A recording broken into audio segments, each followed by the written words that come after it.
انفال 9واں پارہ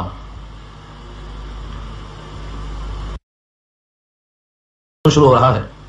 یہ بات آپ کے لیے نئی نہیں ہے کہ پارہ ختم ہونے سے مضمون ختم نہیں ہوتا، مضمون کا تعلق سورت سے ہے۔ تو 9واں پارہ انشاءاللہ آج کے رکوع میں ختم ہو کر 10واں پارہ شروع ہو جائے گا، لیکن مضمون میں کوئی انقطاع اور ابتدا نہیں ہے، وہی مضمون جاری ہے۔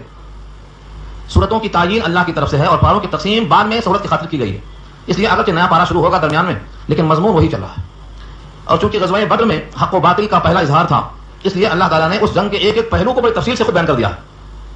حالانکہ قرآن اصولی کتاب ہے، ضابطے کی کتاب ہے، جزیات جمع نہیں کیے جاتے ہیں قرآن کریم میں، لیکن بدر کے جزیات بھی محفوظ کر دیے گئے ہیں۔ مسلمانوں کی فوج کدھر تھی، کافروں کی فوج کس طرف تھی، ان کے میدان کی حالت کیا تھی، ان کے میدان کی حالت کیا تھی، ان کی تعداد کیا تھی، ان کی تعداد کیا تھی، یہ تمام چیزیں تاکہ کھل کر سامنے آ جائیں کہ دنیا دارالاسباب ضرور ہے لیکن ہر سبب مسبب الاسباب کے تابع ہے۔ تو یہاں سے رکوع شروع ہو رہا ہے کافروں سے خطاب کرتے ہوئے کہ جو کفار قریش کا حال ہوا ہے بدر کے میدان میں، یہ مت سمجھو کہ یہ ہمیشہ کے لیے نہیں ہے، جب کبھی وہ ایسا کریں گے تو ایسا ہی صدا ان کو ملے گا۔ ہاں اگر وہ باز آ جائیں، توبہ استغفار کر لیں، گناہوں پر نادم ہو جائیں اور توحید کو اختیار کر لیں، شرک کو چھوڑ دیں، تو جو کچھ گزر چکا ہے، گزرے ہوئے لمحات میں جو خطائیں ہو چکی ہیں، ان تمام کو اللہ تعالیٰ معاف فرما دیں گے، یہ وعدہ ہے اللہ کا۔ الاسلام یہدم ما کان قبلہ، جو کچھ خطائیں اب تک تھیں اسلام میں آ گئے تو سب معاف، کوئی خطا باقی نہیں رکھی جائے گی ریکارڈ میں، صرف نیکیاں رکھی جائیں گی۔ اب تک بچپن سے اب تک جو نیکیاں تھیں پوری باقی رکھی جائیں گی، ہاں جو گناہ تھے سب ختم کر دیے جائیں گے اسلام میں آنے کے طفیل میں۔ قل للذین کفروا، کہہ دو ان سے جنہوں نے کفر کیا، ان ینتہوا، اگر وہ باز آ جائیں، ان اگر ینتہوا، انتہا کے معنی آتے ہیں رک جانا، آگے نہیں بڑھنا۔ اب تک جو ہو گیا، سرکشی رک جائے، بغاوت رک جائے، اب تک رب کریم کی مخالفت جو ہوتی تھی اب رک جائیں۔ ان ینتہوا یغفر لہم، تو ان کی مغفرت کر دی جائے گی، ما قد سلف، جو کچھ اب تک گزرا۔ مغفرت کے معنی اس سے پہلے بات آ چکی ہے، مٹانے کے نہیں آتے، غفرہ کے معنی ڈھانپنے کے آتے۔ مغفر لوہے کی ٹوپی کو کہتے ہیں جو سر کو چھپا لیتی ہے، تو غفرہ کے معنی جو گناہ ہیں وہ جس طرح نام اعمال میں ہیں رہیں گے مگر اس کو ڈھانپ دیا جائے گا، ان کو تولنے کے وقت میں نہیں نکالا جائے گا، دبا دیا جائے گا۔ ڈھانپ دینا، چھپا دینا، یہ مغفرت ہے، اسی کا نام بخشش ہے۔ یغفر لہم، ان کی مغفرت کی جائے گی، ماں جو کچھ قد سلف گزر چکا۔ یہ کیا ہے؟ یہ ترغیب ہے، مانو تو یہ ہے صلہ۔ دوسرا رخ کیا ہے؟ ترہیب، ایک ہے ترغیب اور ایک ہے ترہیب، ایک ہے تشویق اور ایک ہے تخویف، جسے ہمارے کہتے ہیں اردو میں شوق اور خوف، یا تو شوق ہوگا یا تو خوف ہوگا۔ اگر شوق بھی نہیں خوف بھی نہیں تو ہمارا مطلب پورا نہیں ہو سکتا۔ تو پہلے ٹکڑے میں کیا ہوا؟ ترغیب دے دی گئی، ہاں اگر وہ حرکتوں سے باز آ گئے تو اب تک کی ساری خطائیں معاف کر دی جائیں گی، یہ پیشکش ہے۔ وہیں یعودو، اور اگر وہ دوبارہ اعادہ کریں گے، یعودو اعادہ کریں گے، وہی غلطی پھر، وہی سرکشی پھر، وہی کفر پھر، وہی بت پرستی پھر، نبی کی مخالفت پھر، وہیں یعودو، اگر وہ اعادہ کرتے رہیں گے، فقط مضت سنت الاولین، تو تحقیق کی گزر چکی ہے پہلوں کی سنت، کوئی نیا طریقہ ہمیں جاری کرنے کی ضرورت نہیں ہے۔ کیا گزر چکی ہے؟ جب ظلم حد سے بڑھ جاتا ہے تو ان کو پیس دیا جاتا ہے، جب سر اٹھاتے ہیں سرکش تو ان کی سر کو بھی کی جاتی ہے۔ جب موسیٰ کے مقابلے میں فرعون نے سرکشی کی، قرآن نے کہا انہ طغیٰ، سر چڑھ گیا ہے، اب ان کی سر کو بھی کی گئی، یہ ہے دستور پہلوں کا۔ تو ہمیں کوئی نیا دستور ضابطہ بنانے کی ضرورت نہیں، فقط مضت گزر چکا سنت الاولین، پہلوں کا طریقہ یہی ہے کہ مٹا دیا جاؤ گے۔ تو یہ دوسرا ٹکڑا ہے، اس میں تخویف ہے، مانتے ہو تو مغفرت ہے، اور نہیں باز آتے ہو اپنی حرکت سے تو پھر تمہیں پیس دیا جائے گا، یہ کافروں سے کہلوایا گیا ہے۔ اس کے برخلاف مومنین سے کیا کہا گیا؟ تمہیں کب تک لڑنا ہے؟ یہ آیت بہت اہم مضمون ہے، صحابہ کرام کے باہمی اختلافات و نزاعات، مشاجرات صحابہ جنہیں کہا جاتا ہے، اس پر بھی یہ آیت بہت ہی اہم ہے۔ وقاتلوہم، اور ان سے قتال کرو، یہ قتال اعلیٰ درجہ ہے، جہاد کا اعلیٰ درجہ قتال ہے، پہلا نمبر نہیں ہے۔ پہلے کہیں کہا گیا جاہدو، ان سے جہاد کرو، یہاں کہا گیا قاتلو، ان سے قتال کرو۔ نہ جہاد پہلا نمبر ہے نہ قتال، پہلا نمبر کیا ہے؟ ان کو اللہ کا پیغام پیش کرو۔ ادعو الی سبیل ربک بالحکمۃ والموعظۃ الحسنۃ وجادلھم باللتی ہی احسن، پہلے اللہ کا پیغام پیش کر دو، دعوت دے دو ان کو حکمت کے ساتھ، نصیحت کے ساتھ، اگر مجادلے کی نوبت آئے تو احسن جدال کے ساتھ۔ دلائل کی حاجت ہے تو دلائل پیش کرو، عقلی باتیں پیش کرنا ہے تو عقلی باتیں بھی پیش کرو۔ قرآن کریم میں جو کلام ہوئے ہیں انبیاء کے درمیان اور ان کی اقوام کے درمیان، ایسی ایسی حکیمانہ گفتگو ہیں، مگر افسوس ہم اب تک ان کو محفوظ نہیں کر سکے، یعنی اپنے سینوں میں بس گزر جاتے ہیں بغیر سمجھے ہوئے۔ کئی بار کلام پر ختم کر چکے ہیں مگر بغیر سمجھے ہوئے، دماغ میں کچھ بھی نہیں۔ حضرت موسیٰ کو اشتعال دلاتا ہے فرعون، لیکن اشتعال میں آئے بغیر ایسی گفتگو ہے جو سنجیدگی کے ساتھ پوری محفل پہ کنٹرول کر لیتی ہے۔ یہ حکیمانہ بات سورہ شعراء کے اندر موجود ہے، سورہ اعراف میں گزر چکی ہے۔ تو کلام جو انبیاء کے درمیان تھے، ان کے قوموں کے درمیان تھے، وہ سمجھنا انہوں نے کیا کہا تو نبی نے کیا جواب دیا، اس میں کیا حکمت تھی۔ انہوں نے تو گستاخی کی تھی، اشتعال انگیز بات کی تھی، مگر یہاں تو نرمی ہے۔ تو پہلا درجہ یہ ہے آپ اللہ کا پیغام پیش کریں، اور دوسرا درجہ اس پیغام کو پیش کرنے کے بعد یا تو پھر جزیہ دو اور یا تو پھر اسلام میں داخل ہو جاؤ۔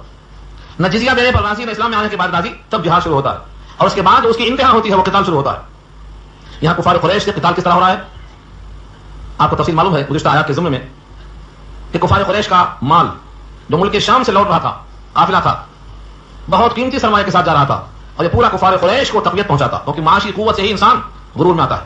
آج بھی دیکھ لو، معاشی طور پر جو بہت پختہ ہیں ان کو غنڈہ گردی کرنا آسان ہوتا ہے، اور جو معاشی طور پر کمزور ہے وہ پھس نکل جاتے.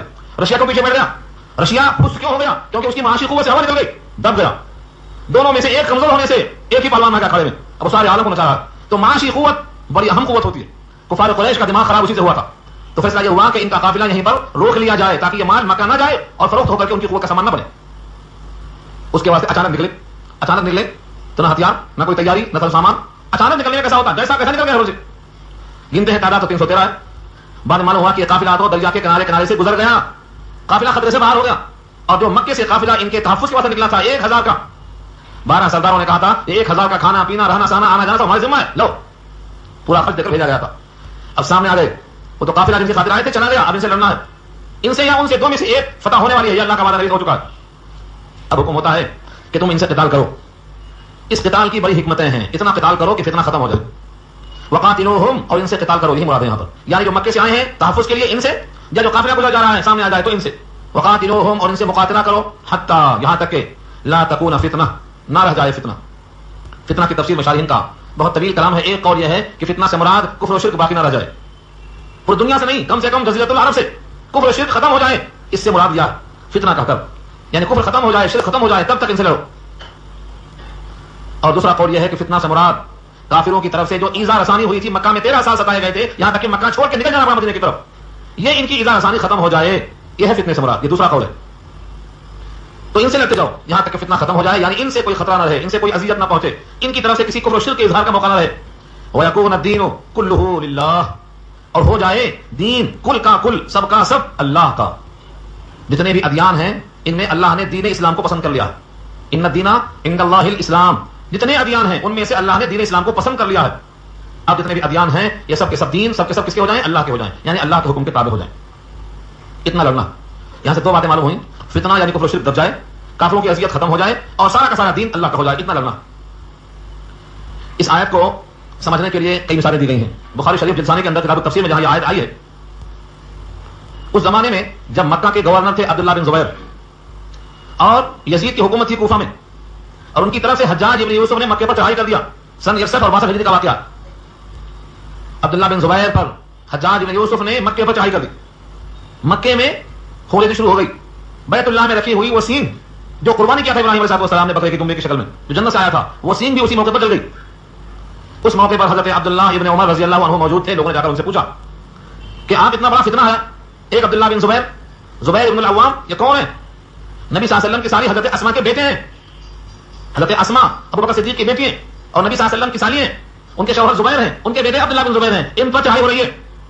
حجاج بن یوسف ان پہ حملہ کر رہا ہے. مسلمانوں کے خون سے ایک دوسرے کے سامنے نبوت آزما ہے. تو آپ چلیے ان سے قتال کیجیے یہاں تک کہ فتنہ ختم ہو جائے. اس آیت کو کسی نے کوٹ کیا ان کے سامنے، حضرت عبداللہ ابن عمر کے سامنے. وقاتلوہم حتی لا تکون فتنہ، اتنا لڑو کہ فتنہ ختم ہو جائے. ویکون الدین کلہ للہ، اور سارا دین اللہ کا ہو جائے. تو حضرت عمر نے کہا میں یہ آیت پڑھ چکا ہوں، اس آیت پر عمل کر چکا ہوں، اس آیت کے مطابق اتنا لڑ چکا ہوں کہ سارا دین اللہ کا ہو گیا.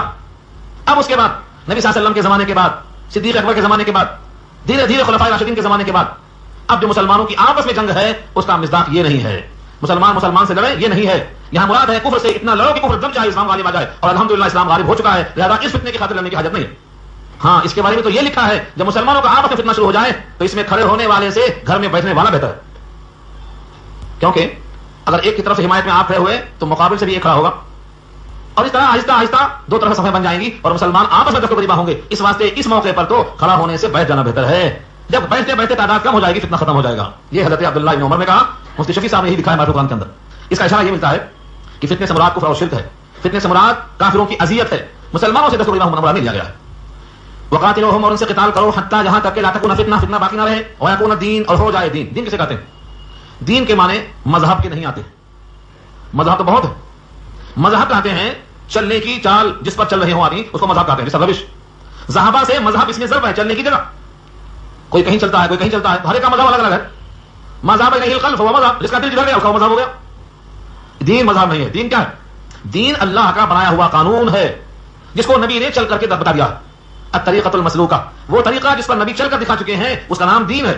اس کو دین کیوں کہتے ہیں؟ کیونکہ مالک یوم الدین میں بات واضح کر چکا ہوں میں، جو فیصلہ اس دن ہوگا وہ کیسا ہوگا؟ جو ہم نے عمل کیا ہے اس کا بدلہ ملے گا. تو دین کے معنی کما تدین تدا، جیسا کرو گے ویسا بدلہ دیے جاؤ گے. اس کا نام دین کیوں ہے؟ جیسا آپ عمل کریں گے ویسا آپ کو بدلہ دیا جائے گا. نماز کا بدلہ، سچ بولنے کا بدلہ، زکات کا بدلہ، حج کا بدلہ، اخلاق کا بدلہ، تلاوت کا بدلہ، جو جو عمل کریں گے دین کا عمل، ان تمام پر آپ کو ویسا ہی بدلہ دیا جائے گا. اس واسطے اس چال چلن کا نام دین رکھا گیا. ہر عمل پر بدلہ رکھا اللہ نے. یہاں تک کہ آپ اللہ کو یاد کریں گے تو اللہ کو یاد کرنے کا بھی آپ کو بدلہ ملے گا.